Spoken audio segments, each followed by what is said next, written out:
Bonjour à tous et bienvenue dans cette nouvelle chronique de culture scientifique des associations Doctovergne et Astucience. Aujourd'hui, pour parler de l'exposition gratuite Coup de foudre qui se tient depuis le 30 juin et jusqu'au 30 septembre à la mairie de Saint-Privat-d'Allier et le 25 novembre au 13 décembre à la bibliothèque Canopée à l'IUT du Puy-en-Velay, nous recevons Sébastien Lamillot-Rousseau qui a créé le fond scientifique de cette exposition. Bonjour Sébastien. Bonjour. Quelles sont les raisons qui vous ont amené à créer une exposition sur la foudre ? Alors cette exposition, c'est la valorisation d'un travail qui a été mené depuis quelques années par la mission PATSTEC, donc Patrimoine scientifique et technique contemporain. Donc voilà, chapeauté par le musée Lecoq de Clermont-Ferrand. Et c'est suite à ce travail de recherche et d'inventaire qu'a été possible l'exposition, à savoir sur le site de Saint-Privat-d'Allier, il y a eu des recherches sur la foudre menées par des laboratoires de recherche. Et pour valoriser finalement ce site, on a décidé avec le service patrimoine de la ville du Puy, de l'agglomération du Puy, de monter une exposition plus généraliste sur le phénomène foudre, sur la mythologie, sur l'art, sur les extensions liées à la foudre. Et donc pouvez-vous nous dévoiler peut-être un peu plus en détail quel est le contenu de cette exposition ?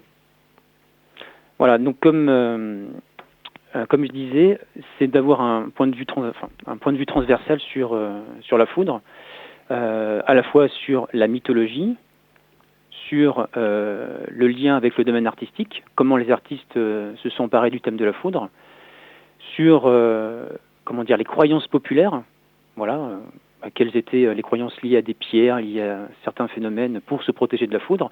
Et puis on arrive progressivement à l'explication scientifique à partir du XVIIIe siècle. Donc au XVIIIe et au siècle des Lumières, comment est-ce qu'on va expliquer scientifiquement le phénomène foudre avec l'électrostatique. Une partie sur vraiment les phénomènes physiques, 2 panneaux. Et on termine justement par 2 panneaux sur le site de Saint-Privat-d'Allier où ont lieu des expérimentations in situ sur la foudre. Et donc de nombreuses études sur la foudre ont déjà vu le jour, y compris à Saint-Privat-d'Allier. Pour autant, nous réserve-t-elle encore des mystères aujourd'hui ? Alors oui, il y a encore des notions, des phénomènes à expliquer.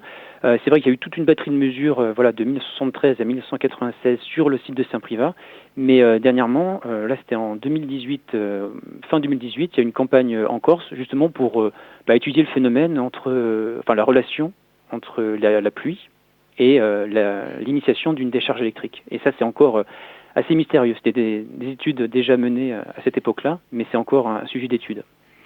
Eh bien, merci beaucoup Sébastien.